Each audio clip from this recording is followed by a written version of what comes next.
नमस्कार दोस्तों, स्वागत है आपका आईएएस पीसीएस स्टडी डिवोशनल पर। यूपीएससी यूपीपीएससी मेंस की सीरीज़ में आज हम आपके लिए लेके आए हैं जीएस2 मेंस के पॉलिटी सेक्शन का एक topic, dispute redressal mechanisms and institutions और emergence and use of alternative dispute redressal mechanisms. हमारे कंट्री में कौन कौन से डिस्प्यूट को रिजॉल्व करने के लिए मैकेनिज्म्स हैं, इंस्टीट्यूशंस हैं और केसेस को out of the court settle करने के लिए हमारे इंडिया में अल्टरनेटिव डिस्प्यूट रीएड्रेसल मैकेनिज्म की ज़रूरत क्यों है। हमारे संविधान में एडीआर से संबंधित कौन कौन से प्रोविजंस हैं, एडीआर कितने टाइप के हैं, हमारी इंडिया की डाइवर्स सोसाइटी के लिए इसकी नीड क्यों है, एडीआर के क्या एडवांटेजेस हैं, इसकी लिमिटेशंस क्या हैं और इसकी इफेक्टिवनेस को बढ़ाने के लिए कौन कौन से सजेशन दिए गए हैं। और एडीआर का एक रूप है ओडीआर, ऑनलाइन डिस्प्यूट रिजोल्यूशन। ये क्या है, इसके बेनिफिट्स क्या हैं और हमारे कंट्री में जिस तरीके से एक डिजिटल गैप देखने को मिलता है, तो ऐसे सिनारियों में ओडीआर के एडॉप्शन में किस तरह के चैलेंजेस हैं और उन चैलेंजेस को हम किस तरीके से ओवरकम कर सकते हैं। आज हम इन दोनों सेक्शन को बहुत ही कॉम्प्रहेंसिव तरीके से कवर करेंगे। इससे पहले हम आज के अपने टॉपिक को एक्सप्लेन करें, हम आपके लिए लेके आए हैं एथिक्स का एक एग्जाम्पल और यहाँ पर हम कुछ कोट्स भी डिस्कस करेंगे जिसे हम अपने एसे के पेपर में भी यूज़ कर सकते हैं। एंगर, ये एक तरह से एक इमोशनल रिस्पॉन्स है कि जब हमारे एम में कोई ऑब्स्ट्रक्शन आता है या कोई ऐसी इवेंट जो हमारी एक्सपेक्टेशन के हिसाब से ना हो, ऐसे सिनारियो में जो हमारा इमोशनल रिस्पॉन्स होता है दैट इज़ कॉल्ड एंगर। ये एक तरह से नेचुरल और पावरफुल इमोशन है और अगर हम इसे प्रॉपरली मैनेज नहीं कर पाएंगे तो इसके नेगेटिव कॉन्सिक्वेंसेस भी देखने को मिलते हैं। अरिस्टोटल कहते हैं anybody can become angry, that is easy. कोई भी एंग्री हो सकता है, ये बहुत ही आसान है। But to be angry with right person, to right degree, at right time, for the right purpose and in the right way, that is not easy. वो किसी की पावर में नहीं है। महात्मा गांधी जी कहते हैं एंगर और इनटॉलरेंस ये हमारी सही समझ के प्रति एक शत्रु का काम करते हैं, जो कि ये कहीं ना कहीं हमारी समझ को डेवलप करने से रोकते हैं। जैसा कि हमने देखा, एंगर एक नेगेटिव रिस्पॉन्स है, बट हम इसे मॉडिफाई करके, कंट्रोल करके पॉजिटिव रिस्पॉन्स में कन्वर्ट और रीडायरेक्ट कर सकते हैं। ऐसा करने के कुछ तरीके हैं। सबसे पहले जो एंगर है उसका रियल काज जान लेना ज़रूरी है और जब भी हम एंग्री हों ऐसी परिस्थिति में हमें लोगों को, सिचुएशंस को जज नहीं करना चाहिए और उस एंगर के पीछे क्या झूठ छिपा हुआ है हमें उसकी तरफ ध्यान देने की ज़रूरत होती है। और भी कई सारे हेल्दियर तरीके हैं जिनके माध्यम से हम अपने एंगर को एक्सप्रेस कर सकते हैं। जब कोई एंग्री होना, सबसे अच्छा तरीका है ऐसी सिचुएशन में शांत हो जाएं और उस पर्टिकुलर मोमेंट को बीत जाने दें। एंगर को कंट्रोल करने के लिए कुछ बेसिक ट्रिक्स के बारे में आपने सुना होगा, लाइक लॉन्ग ब्रीथिंग है, नंबर की काउंटिंग है और क्लैपिंग है, ताकि एनर्जी प्रॉपर तरीके से सही डायरेक्शन में रिलीज हो पाए। जब भी कभी हमें एंगर आए तो उस अवस्था में सबसे ज़्यादा ज़रूरी है कि हम उस निगेटिव रिस्पॉन्स को एक पॉजिटिव रिस्पॉन्स में कन्वर्ट कर पाएँ। जैसा कि हम देखते हैं एथलीट्स अपने एंगर को, अपनी फ्रस्ट्रेशन को एक ऐसी एनर्जी में रीडायरेक्ट करते हैं जो उनके मोटिवेशन लेवल को बढ़ा देते हैं।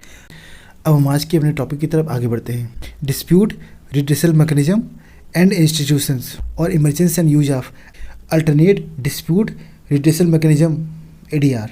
हमारे कंट्री का जो लीगल सिस्टम है उसका ये बहुत ही एसेंशियल कंपोनेंट है। Dispute redressal mechanism and institutions, ये एक तरह से किसी इंडिविजुअल्स के बीच में, ऑर्गेनाइजेशंस के बीच में और गवर्नमेंट्स के बीच में जो भी डिस्प्यूट्स होते हैं उन्हें रिजॉल्व करने का ये बहुत ही इफेक्टिव और एफिशिएंट मीन्स है। हमारी कंट्री में इस तरह के कई सारे डिस्प्यूट रिड्रेसल मैकेनिज्म और इंस्टीट्यूशंस हैं। सबसे टॉप मोस्ट में है जुडिशरी, सुप्रीम कोर्ट और हाई कोर्ट। ट्राइब्यूनल्स हैं PIL, public interest litigation, NITI Aayog, election commission और आर्टिकल 263 के तहत इंटर स्टेट काउंसिल। और अगर हम हमारे कंट्री में ऐसे रूल ऑफ लॉ को प्रमोट करना चाहते हैं जो कि इंडिविजुअल राइट्स को प्रोटेक्शन प्रोवाइड करें और हमारे कंट्री में सोशल इकोनॉमिक स्टेबिलिटी को इंश्योर करें, उसके लिए ये जो इंस्टीट्यूशंस हैं, मैकेनिज्म हैं, उनकी वेल फंक्शनिंग बहुत ही एसेंशियल है। और हमारी कंट्री में इन सभी की प्रॉपर फंक्शनिंग के लिए उनकी जो इफेक्टिवनेस है ना, किन किन पॉइंट्स पे डिपेंड करती है, हम इसे देख लेते हैं। जो भी रिसोर्सेज हैं वो प्रॉपर तरीके से अवेलेबल हों। जैसा कि हम जानते हैं article 50 under DPSP, directive principle of state policy, हमारी जो जुडिशरी है ना वो इंडिपेंडेंट होनी चाहिए और डिस्प्यूट को रिजॉल्व करने की प्रोसेस में जो भी पार्टीज़ हैं उनकी सेल्फ विलिंगनेस भी होनी चाहिए, ताकि इस प्रोसेस में वो एक फेथ के साथ सहभागिता दिखा पाए। ADR, alternate dispute redressal mechanism, इनका यूज और इमरजेंस ADR ये एक तरह की प्रोसेस है जिसमें डिस्प्यूट्स को एड्रेस किया जाता है और कोर्ट रूम के बाहर इसे सेटल किया जाता है। ये एक तरह के हर टाइप के मैटर को रिजॉल्व करता है, चाहे वो सिविल हो, कमर्शियल हो, इंडस्ट्रियल हो, और डिस्प्यूट को रिजॉल्व करने के लिए एक न्यूट्रल थर्ड पार्टी को यूज़ करता है। हमारे संविधान में ADR से संबंधित डायरेक्टली और इनडायरेक्टली कई सारे प्रोविजन देखने को मिलते हैं।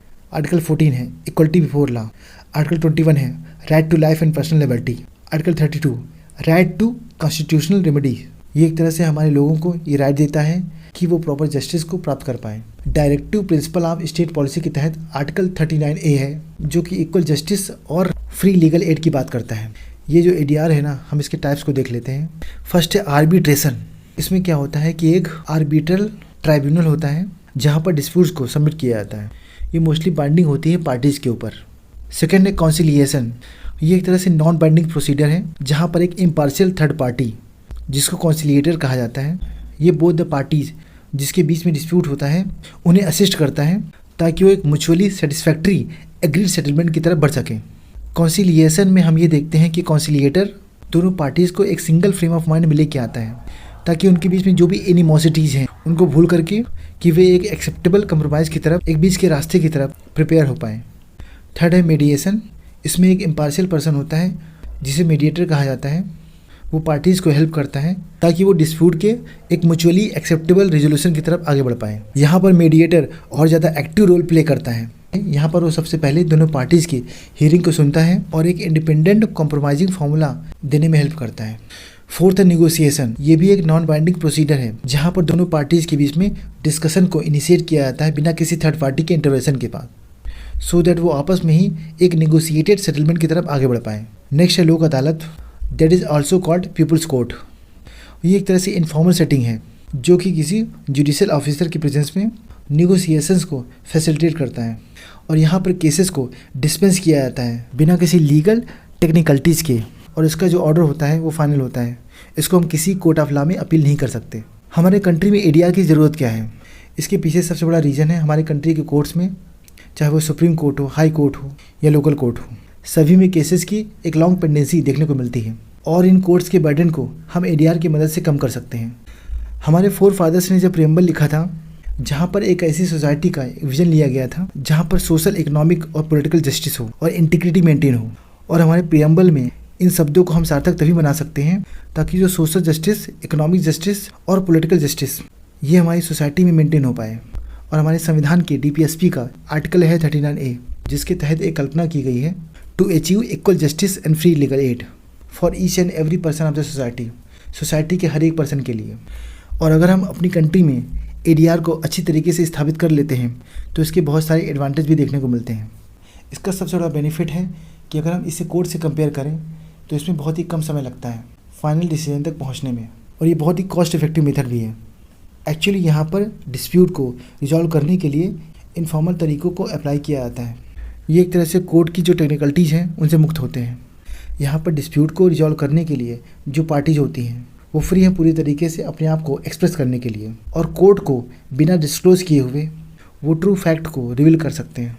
और यहाँ पर डिस्प्यूट रिजोल्यूशन में सबसे बड़ा फ़ायदा होता है कि दोनों पार्टीज़ के बीच में एक कंप्रोमाइज़ होता है और पूरे चांसेस हैं कि उन्हें रिजॉल्व करने के बाद उनमें एक अच्छी रिलेशनशिप डेवलप हो पाए, क्योंकि दोनों पार्टीज आपस में इसमें डिस्कस करते हैं और इसमें फाइनल एक समझौते के बाद दोनों ही सेम प्लेटफॉर्म पे नज़र आते हैं जिसमें किसी की न हार होती है न जीत। That is the basic foundation of maintaining relationship.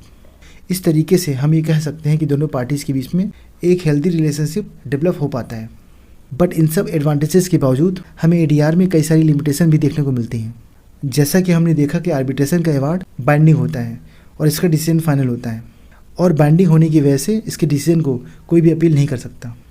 कई बार हम ये देखते हैं कि जो पार्टीज़ हैं उनमें अगर कोई पावर इम्बैलेंस है ये उसे चेक नहीं कर पाता और पार्टीज़ की लीगल राइट्स को अच्छी तरीके से प्रोटेक्शन नहीं दे पाता। कई बार ADR के प्रोसेस में क्रॉस कल्चरल लैंग्वेज बैरियर भी देखने को मिलता है, क्योंकि दोनों पार्टीज़ वो किसी भी रीजन की, किसी भी कल्चर की हो सकती हैं, जो कि ये कहीं ना कहीं डिस्प्यूट के रिजोल्यूशन के गैप को बढ़ा देता है। लैक ऑफ कंपल्सन है, लैक ऑफ अवेयरनेस है। आज भी हमारी सोसाइटी के अधिकांश लोगों को ADR की प्रोसेस के बारे में पूरी इन्फॉर्मेशन नहीं है। ADR को प्रमोट करने के लिए हमारे इंडिया में इंस्टीट्यूशनल इंफ्रास्ट्रक्चर की कमी देखने को मिलती है।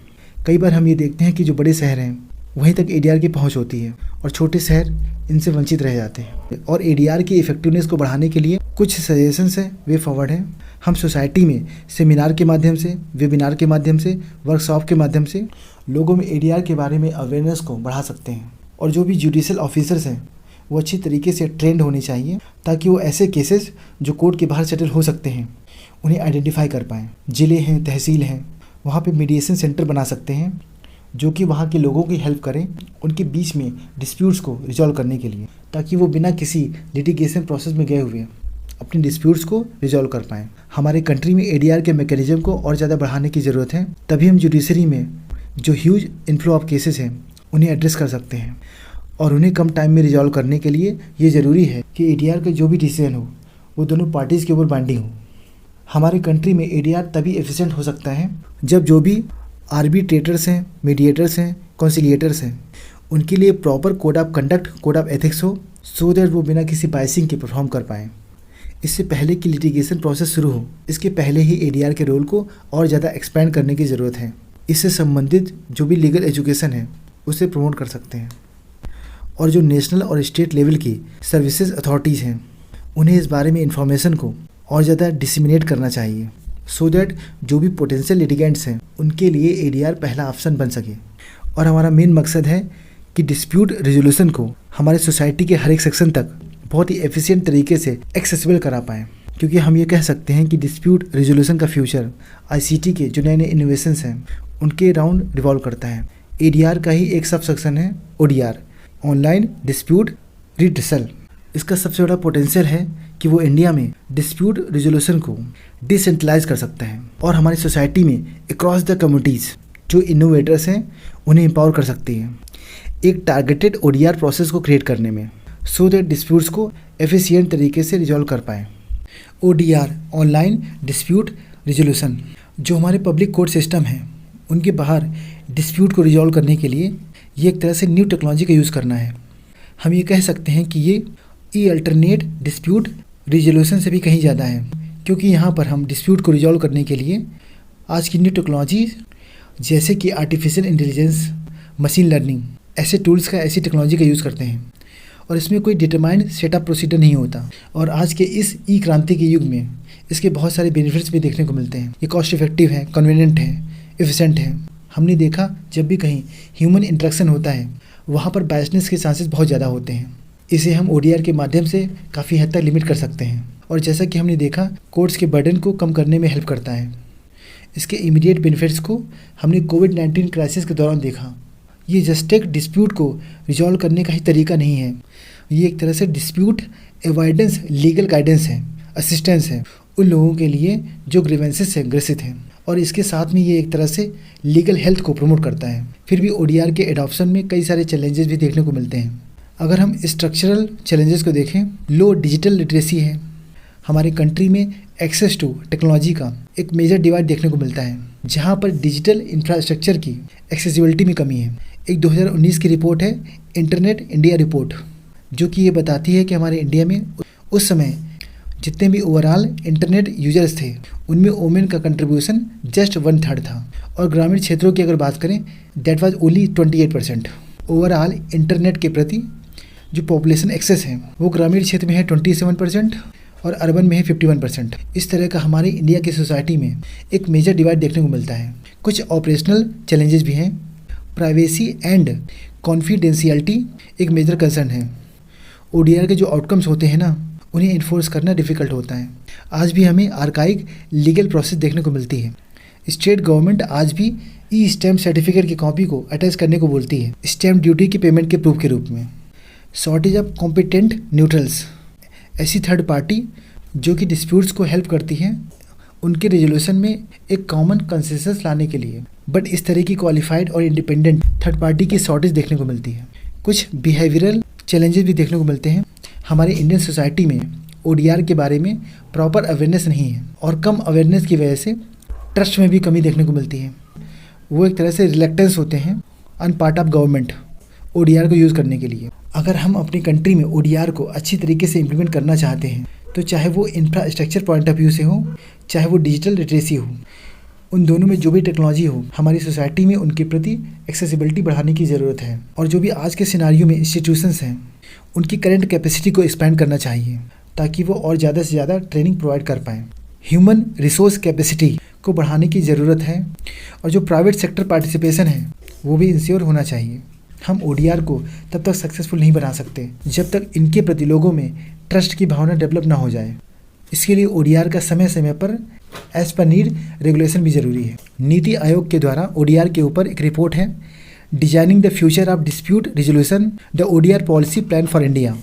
वो एक तरह से 3 सेट्स ऑफ प्रिंसिपल्स को रिकमेंड करती है।